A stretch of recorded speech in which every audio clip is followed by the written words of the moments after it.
La Société de philosophie des sciences de gestion organise chaque année un congrès qui est un moment de rencontre pour toutes les personnes qui sont sensibles aux questions de philosophie, d'épistémologie et de philosophie des sciences.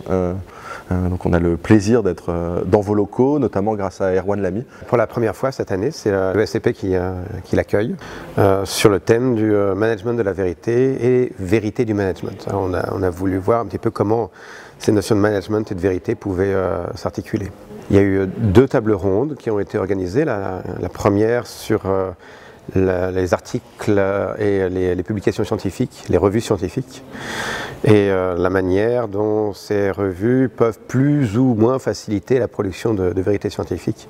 On revenait en fait sur tous les problèmes que les revues scientifiques peuvent causer pour la recherche elle-même, puisqu'elles sont aujourd'hui utilisées non plus seulement comme des véhicules de la connaissance, mais aussi comme des instruments de marketing.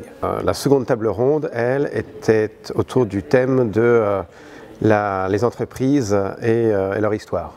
Comment est-ce que en fait, les entreprises peuvent affronter la vérité de leur propre histoire, surtout quand celle-ci est parfois un peu douteuse. Il arrive parfois que les entreprises connaissent des épisodes un peu scabreux. Comment est-ce qu'elles font pour se débrouiller avec ça? Et là, donc, on avait évidemment Jean-Philippe Bouilloux qui a travaillé sur ce thème.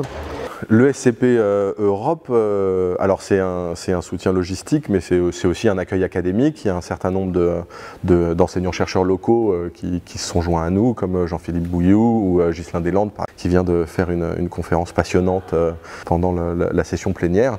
Concernant les conférences, il y en a eu 2. La première était une conférence de Roger Puivet, qui est un épistémologue très réputé. La deuxième conférence a été donnée par Ghislain Deslandes, sur une grande figure de l'école, Blanqui, évidemment, en rapport avec la trajectoire de son frère, évidemment.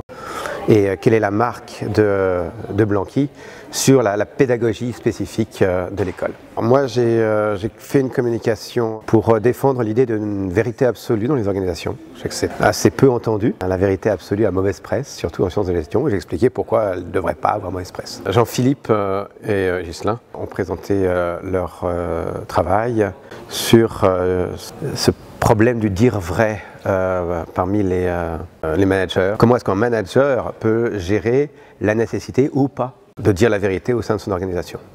Alors il y a eu quelques communications qui ont été données par des doctorants notamment de l'école, Louis Vuillerin, Cécile Esvan et Thomas Simon. On espère pouvoir revenir à l'ESCP l'année prochaine ou l'année d'après, puisque l'accueil a été remarquable et je tiens vraiment à remercier Erwan Lamy d'avoir porté ça ici, parce que c'est un travail très ingrat et très invisible.